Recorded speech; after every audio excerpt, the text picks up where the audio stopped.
మూడు కూటమిలో తెలుగుదేశం కావచ్చు, జనసేన కావచ్చు, బీజేపీ కావచ్చు, కూటమి ప్రభుత్వం అంటాం. వాళ్ళ అధికారంలో ఉన్న వాళ్ళే కాబట్టి వాళ్ళే. గతంలో ఎప్పుడు జరగలేదన్న ఇట్లాంటి? ఇంతకుముందు తెలుగుదేశం ప్రభుత్వంలో సర్పంచ్ సెక్రటరీ అకౌంట్లోకి డబ్బులు పడి డ్రా చేసి ఇచ్చేవాళ్ళు. వైసీపీ ప్రభుత్వంలో కూడా సర్పంచులు తీర్మానాలు తీసుకునేవాళ్ళు. మరి ఇప్పుడు తీర్మానాలే లేదంటే ఇంకా సర్పంచులు ఉన్నా ఒకటే, లేకున్నా ఒకటే. కానీ ఈరోజు గ్రామ సభలు పెట్టినప్పుడు సర్పంచులనే పిలుస్తున్నారు. ప్రతి సంక్షేమ కార్యక్రమం అమలు చేయాలంటే సర్పంచులు, ఉద్యోగస్తుల్లో ఒక భాగం సర్పంచులు కూడా. రాజకీయ పార్టీలు ఉన్నా అది లోపల ఎవరు వ్యక్తిగతం తప్ప ఈరోజు సర్పంచులు అనేవాళ్ళు రాజకీయాలతో సంబంధం లేదు.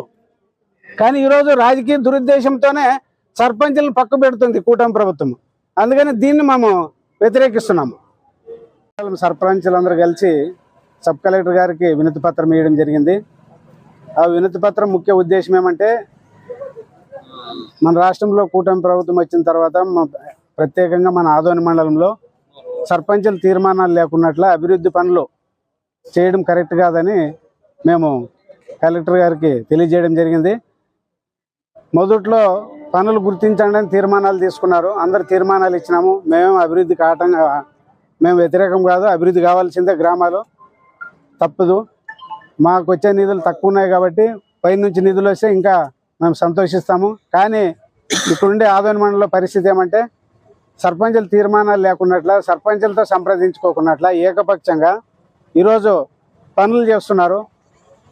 మరి కనీసము ఇంతకుముందు తెలుగుదేశం ప్రభుత్వంలోనే పంచాయత్ సెక్రటరీ సర్పంచ్ ఆధ్వర్యంలో వాళ్ళు పని చేస్తే డబ్బులు అకౌంట్లోకి పడి, జాయింట్ అకౌంట్లోకి పడి ఆ నాణ్యత పరిశీలించిన తర్వాత వాళ్ళకి డబ్బులు చెల్లించేవాళ్ళము.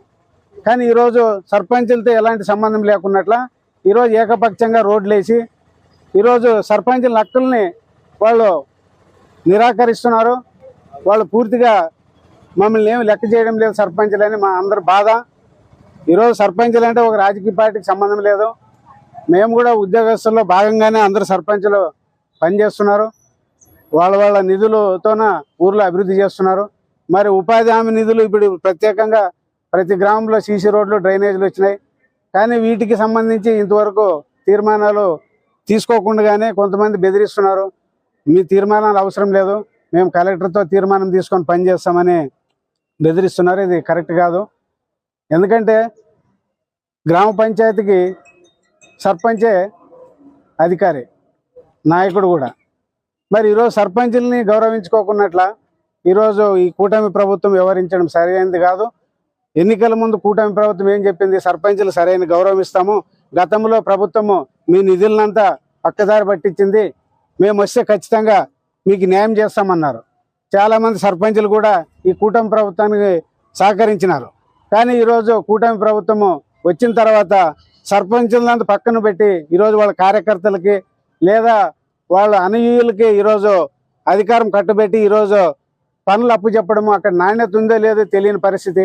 సర్పంచులు కూడా లెక్క చేయకున్నట్లు అధికారులతో ఒత్తిడి చేస్తున్నారు. ఈ అధికారులు కూడా ఈరోజు వాళ్ళకి అనుకూలంగా వ్యవహరిస్తున్నారు తప్ప సర్పంచుల్ని లెక్క చేయడం లేదు. అందుకోసమే ఈరోజు మా హక్కుల్ని వాళ్ళు కాళ్ళు రాస్తున్నారు. కాబట్టి అందుకోసం మా హక్కులను పరిరక్షించాలని ఈరోజు డిప్యూటీ కలెక్టర్ గారికి వినతి పత్రం ఇచ్చినాము. ఆయన ఖచ్చితంగా పరిశీలన చేస్తాను, వాళ్ళ అధికారులతో మాట్లాడతామన్నాడు. ప్రత్యేకంగా పిఆర్ డిపార్ట్మెంట్ కానీ లేదు ఉపాధి హామీ డిపార్ట్మెంట్ కానీ ఈరోజు సంక్షేమ పథకాలు, హౌసింగ్ కానీ లేదా గోకుల్ షెడ్లు కానీ లేదా అర్హులైన పెన్షన్లు కానీ ఇవన్నీ కూడా సర్పంచుల తీర్మానాలు లేకున్నట్ల, సర్పంచులతో సంతకాలు లేకున్నట్ల చేయడానికి లేదు జనరల్గా. ఎందుకంటే దాంట్లో అర్హులు ఎవరో అనర్హులు ఎవరో పరిశీలన చేయాల్సిన బాధ్యత కూడా సర్పంచులది ఉంది. కానీ ఇవన్నీ కాకున్నట్లు ఈరోజు ఏకపక్షంగా మేము ఇండ్లు శాంక్షన్ చేస్తాము అని ఆ రకంగా కొంతమంది కార్యకర్తలు లిస్టులు తయారు చేయడము, ఆ రకంగా వాళ్ళు తీసుకోపోవడం ఇవన్నీ జరుగుతుంది. పాత ప్రభుత్వంలో కట్టినటువంటి బిల్లులు కూడా ఈరోజు మేము ఇస్తామని చెప్తున్నారు, అది సర్పంచులకి తెలపడం లేదు. అట్లాగే ఉపాధి హామీ పనులు కూడా గోకుల్ చెట్లు ఇట్లా నిర్మిస్తున్నారు, అవి కూడా సర్పంచులకి సమాచారం లేదు. కానీ ఈరోజు ఏ గ్రామ సభ జరిగినా సర్పంచులను పెడతారు. సర్పంచులను ఉత్సవ విగ్రహాలుగా మారుస్తుంది ఈ కూటమి ప్రభుత్వము. ఇప్పటికైనా మేల్కొని సర్పంచ్ హక్కులను కాపాడాలని ఈ కూటమి ప్రభుత్వానికి మేము తెలియజేస్తున్నాం. నా పేరు వెంకటేశ్వర్లు, సర్పంచ్ సంఘం గౌరవ అధ్యక్షుడు. మీడియా మిత్రులందరూ కూడా నమస్కారాలు. ఈరోజు ఆదోని మండలంలో ఉన్నటువంటి సర్పంచులందరూ కూడా గౌరవ సబ్ కలెక్టర్ గారిని కలిసి వినతి పత్రం ఇవ్వడం జరిగింది. ఎందుకు ఇవ్వడం జరిగిందంటే గ్రామాల్లో సర్పంచులకు సంబంధం లేకుండా, సర్పంచ్లో తీర్మానం సంతకాలు లేకుండా సొంతంగా ఈ కూటమి ప్రభుత్వ నాయకులు అయితేనేమి, కార్యకర్తలు అయితేనేమి, అధికారులు అయితేనేమి వీళ్ళందరూ కూడా సర్పంచ్ తెలియకుండా అభివృద్ధి పనులు చేస్తూ ఉన్నారు. మేము అభివృద్ధికి ఎక్కడ ఆటంకం మేము కలిగించాము. మాకు ఒక్క విషయం కూడా చెప్పకుండా మీరు కూడా చూపిస్తాను చూడండి. నెట్టెక గ్రామంలో రీసెంట్గా ఒక 5 లక్షలతో రోడ్ వేశారు. ఆ రోడ్ వేసిన అధికారులు అయితేనేమి, అక్కడ ఉన్నటువంటి నాయకులు అయితేనేమి, ఆ రోడ్ వర్క్ చేసే కార్యకర్తలు అయితేనేమి ఎవరైనా ఒక్కరు కూడా సర్పంచ్ ఒక్క మాట చెప్పలేదు. మేము ఊళ్ళోనే ఉంటాం, ఎక్కడ నాకనే కాదు ఈ మండలంలో ఉన్న సర్పంచ్ ఎవరికి కూడా ఒక మాట చెప్పకుండా వాళ్ళు సొంతంగా వాళ్ళు చేసుకుంటూ పోతా ఉన్నారు. వాటికి ప్రస్తుతం ఉన్న అధికారులు కూడా ఒత్తాసు పడుతూ ఉన్నారు. అంటే గ్రామానికి సర్పంచ్ అంటే ఎలాగో వాళ్ళకి తెలియదా? సర్పంచ్ సంబంధం లేకుండా ఊళ్ళో వర్క్ చేస్తారా? గ్రామంలో సమస్యలు ఉంటే సర్పంచ్ అడుగుతారు. ఏదైనా కానీ సర్పంచులకు అయితే ఏదైతే ఊళ్ళో గ్రామంలో సమస్య ఏమైనా ఉన్నాయంటే సర్పంచ్ తెలిసి ఉంటుంది. అది ఎక్కడ వేయాలంటే సర్పంచ్ తెలిసి ఉంటుంది. అది కాకుండా ఎక్కడో వాళ్ళు తోచిన దగ్గర వేస్తూ పోతా ఉంటే సమస్య వస్తేనేమో సర్పంచ్ ప్రశ్నిస్తారు. మేమెవరు ప్రశ్నించాలి? ఈ రోజు మమ్మల్ని అడగకుండా ఊళ్ళో మీరు వర్క్ చేస్తూ ఉన్నారు.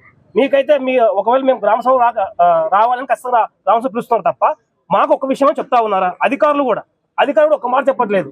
అధికారులు వాళ్ళకి ఒత్తాసు పడుతూ ఉన్నారు. దీనిని గమనించి అదే విషయం పైన మేము ఈరోజు సపరేట్గా చెప్పడం జరిగింది. ఇప్పుడు ఇది ఇలాగే ముందు కొనసాగితే ఖచ్చితంగా మేము అందరం కూడా మూకుమ్మడిగా గ్రామ సభలో బాయ్కాట్ చేస్తాం. గ్రామ సభ ఎవరు వెళ్ళాం. దీన్ని కలెక్టర్ దృష్టికి కూడా తీసుకెళ్తామని ఈ మీడియా ముఖ్యంగా తెలుపుతున్నారు. నా పేరు ఎన్పి రామరాజు, నెట్టెక గ్రామ సర్పంచ్. ఇన్ని ఏళ్లలో 3 సంవత్సరాల నుండి మేము రాజకీయాల్లోనే ఉన్నాం, సర్పంచ్ గారి పదవిలోనే ఉన్నాం. కానీ ఎప్పుడు ఏ రోజు రాని సమస్య ఈ రోజే ఎందుకు వచ్చిందంటే కూటమి ప్రభుత్వంలో మాకు న్యాయం జరగట్లేదు. అందుకని మేము ఈరోజు ఇక్కడికి రావాల్సి వచ్చింది. కాబట్టి ఈ ప్రభుత్వమైనా ఏ ప్రభుత్వమైనా ముందు వచ్చే సర్పంచులకైనా ఎప్పుడైనా కానీ ఎక్కడైనా కానీ సర్పంచ్కి న్యాయం జరగాలి.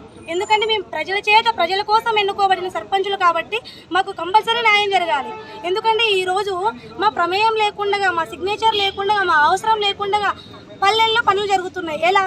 ఇంతకుముందు అనేటోళ్ళు సర్పంచ్ వచ్చేసి ఊరికి రాణి రాజు అని. ఇప్పుడు ఎక్కడుందండి? అది చెప్పుకోవాలంటే నవ్వు వస్తుంది నాకు. ఎందుకంటే పల్లెటూరులోనే ఏదైనా కాలు ఊరికైందనుకో సర్పంచ్ ఇంటికే వస్తారు. ఏదైనా ఇంకా గలీజుందంటే సర్పంచ్ ఇంటికే వస్తారు. చివరికి బల్బు పోయిన వాళ్ళ ఇంటి ముందు బల్బు పోయిన సర్పంచ్ ఇంటికే వస్తారు. మళ్ళీ సర్పంచ్కి సమస్య వచ్చింది కదండి. మరి ఇప్పుడు ఎవరు చెప్పుకోవాలి చెప్పండి? కాబట్టి ఇక్కడుంటైనా కానీ సర్పంచ్ సమస్య అని చెప్పుకోదు. ఎందుకంటే సమస్య దేనికైనా సర్పంచ్ ముందుంటుంది. కాబట్టి ఏదైనా కానీ ఏ సమస్య ఉన్నా కూడా ముందు సర్పంచ్ దగ్గరికే రాండి. ఏ సమస్య అయినా సర్పంచ్ దగ్గరికే రాండి. మేము నెరవేరుస్తాం. ఎందుకంటే మేము మీకోసమే పనిచేస్తున్నాం, ప్రజల కోసమే పనిచేస్తున్నాం. కాబట్టి ప్రజలు మా దగ్గరికే రండి. వేరే వాళ్ళు రోడ్లు వేయడం, వేరే వాళ్ళు వచ్చి ఏదేదో చేసేయడం ఇది మానేయండి. ఏ ప్రభుత్వం అయినా కానీ ముందు సర్పంచ్కే చెక్ పవర్ కావాలని నేను మనస్ఫూర్తిగా కోరుకుంటున్నాను. నా పేరు సువర్ణ, మా ఊరు సాంబగల్ సర్పంచ్ నేను.